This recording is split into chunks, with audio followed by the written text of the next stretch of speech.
Kerajaan Mataram kuno adalah salah satu kerajaan terbesar di Nusantara yang berdiri sekitar abad 8 dan diperkirakan berpusat di Jawa Tengah. Kerajaan Mataram kuno terbagi atas dua periode. Periode pertama ditandai dengan lokasi pusat pemerintah yang terletak di Jawa Tengah pada abad ke-8. Sementara itu, periode kedua ditandai dengan lokasi pusat pemerintah Jawa Timur pada abad ke-9 sampai ke-10. Raja-raja Kerajaan Mataram kuno di Jawa Tengah. Raja Sanjaya memerintah dengan bijaksana, sehingga rakyat hidup makmur, aman, dan tentram. Setelah Kerajaan Mataram kuno diperintahkan oleh Panangkaran dari dinasti Sailendra. Setelah wafatnya Panangkaran, Mataram kuno terpecah menjadi dua, yakni Mataram kuno yang bercorak Hindu dan Buddha. Kerajaan Mataram kuno yang bercorak Hindu meliputi Jawa Tengah bagian utara, di bawah pemerintahan dinasti Sanjaya. Raja-rajanya yaitu Panunggalan, Warak, Garung, dan Pikatan. Sementara itu, Kerajaan Mataram kuno bercorak Buddha meliputi Jawa Tengah bagian selatan, di bawah kekuasaan dinasti Sailendra. Indra adalah salah satu rajanya. Raja-raja Kerajaan Mataram kuno di Jawa Timur. Empu Sindok memerintah 928 sampai 947 Masehi. Empu Sindok merupakan pendiri dinasti baru atau dinasti Isyana dengan bergelar Empu Sindok Sri Isyana Tunggadewa Wijaya. 2. Dharma Wangsa memerintah 991 sampai 1016 Masehi. Dharma Wangsa melakukan penyerangan ke Sriwijaya untuk merebut jalur perdagangan laut Jawa dan berhasil menguasai Sriwijaya pada tahun 992. 3. Airlangga memerintah 1019 sampai 1042. Airlangga dinobatkan sebagai raja setelah pergi betapa di hutan selama 3 tahun.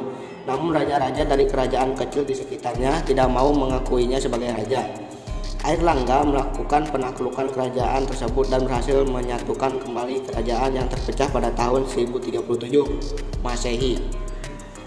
Kehidupan sosial ekonomi. Masyarakat Mataram kuno dalam bidang ekonomi memiliki mata pencaharian di bidang pertanian, perdagangan, kerajinan, dan kesenian. Gambaran aktivitas sosial ekonomi masyarakat dapat diketahui berdasarkan relief Candi Borobudur. Runtuhnya Kerajaan Mataram kuno.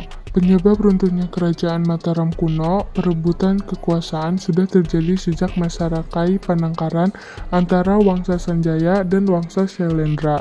Selain itu, kekuasaan juga kembali pecah setelah Rakai Kayuwangi berkuasa.